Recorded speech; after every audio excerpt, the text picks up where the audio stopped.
ഷിനോജ്, ഇപ്പോൾ എന്താണ് പോലീസ് ഏറ്റവും ഒടുവിലായി നൽകുന്ന വിവരം? നമ്മൾ രാഷ്ട്രീയ പോരാട്ടം ഒരു ഭാഗത്ത് കാണുന്നുണ്ട്, പക്ഷേ ഇതിന്റെ അന്വേഷണം സത്യമാണല്ലോ തെളിയേണ്ടത്. വിനീഷ് എന്നയാൾ മാത്രമാണ് പ്രതിയെന്ന് പോലീസ് നേരത്തെ നമ്മളോട് പറയുന്നത് കേട്ടു. ഇത് കാലങ്ങളായി ഈ കാര്യങ്ങൾ തുടരുന്നതാണോ? ഇപ്പോൾ ഇങ്ങനെ KSEB പോസ്റ്റിൽ നിന്നാണ് ഈ ലൈൻ വെച്ച് വയ്ക്കുന്നത്.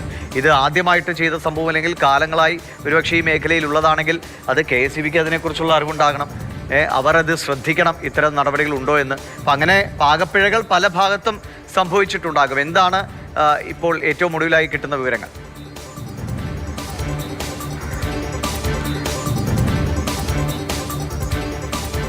പക്ഷേ ഇപ്പോൾ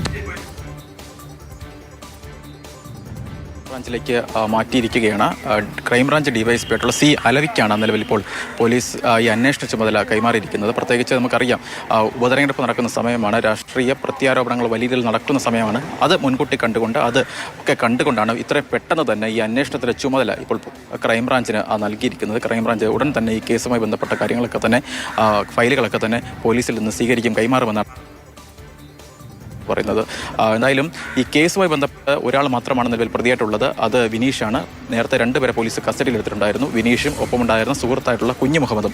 പക്ഷേ ഈ കുഞ്ഞു മുഹമ്മദിന് ഈ കേസുമായി ബന്ധപ്പെട്ട് നേരിട്ട് പങ്കില്ല എന്നാണ് പോലീസിൽ നിന്ന് ഇപ്പോൾ ലഭ്യമാകുന്ന വിവരം എന്ന് പറയുന്നത്. ഡിവൈഎസ്പി അത് സ്ഥിരീകരിക്കുകയും ചെയ്തു. നിലവിൽ ഒരാൾ മാത്രമാണ് കേസുമായി ബന്ധപ്പെട്ട് പ്രതിയായിട്ടുള്ളത്. അയാൾ കുറ്റം ഏകദേശം സമ്മതിച്ചു കഴിഞ്ഞു. പക്ഷേ നേരത്തെ തന്നെ സമാനമായ രീതിയിൽ ഇത്തരത്തിൽ അപകടങ്ങളൊക്കെ, ഇത്തരത്തിൽ ഈ വൈദ്യുതി മോഷ്ടിച്ച, ഇത്തരത്തിൽ ഈ പന്നിയും അതുപോലെ തന്നെ പാമ്പിനെയും ഒക്കെ പിടിക്കുന്നത് ഇദ്ദേഹത്തിൻ്റെ പണിയാണ്. അതുമായി ബന്ധപ്പെട്ട് പല തരത്തിലുള്ള പരാതികളൊക്കെ തന്നെ നാട്ടുകാരൊക്കെ ഉന്നയിച്ചിട്ടുണ്ടായിരുന്നു. ആ സമയത്ത് അദ്ദേഹം കരിക്കൊക്കെ അടിമയായിരുന്നു. പക്ഷേ നേരിട്ടൊരു രേഖാമൂല പരാതി പോലീസിന് മുൻപിൽ എത്തിയിട്ടില്ല എന്നാണ് പോലീസ് പറയുന്നത്. KSEB ഇതുമായി ബന്ധപ്പെട്ട എന്ത് തരത്തിലുള്ള വിശദീകരണമാണ് ഇത് നൽകാൻ പോകുന്നതെന്നും ഏറെ പ്രധാനപ്പെട്ടതാണ്. എന്തായാലും KSEBയുടെ കൂടി റിപ്പോർട്ടിൻ്റെ അടിസ്ഥാനത്തിൽ മാത്രമാകും ഈ അന്വേഷണം മുന്നോട്ട് കൊണ്ടുപോകുക. അതുമായി ബന്ധപ്പെട്ട കാര്യങ്ങളൊക്കെ തന്നെ ക്രൈംബ്രാഞ്ച് ഇതിനോടൊക്കെ തന്നെ അതിൻ്റെ പ്രാഥമികമായ നടപടികളൊക്കെ തന്നെ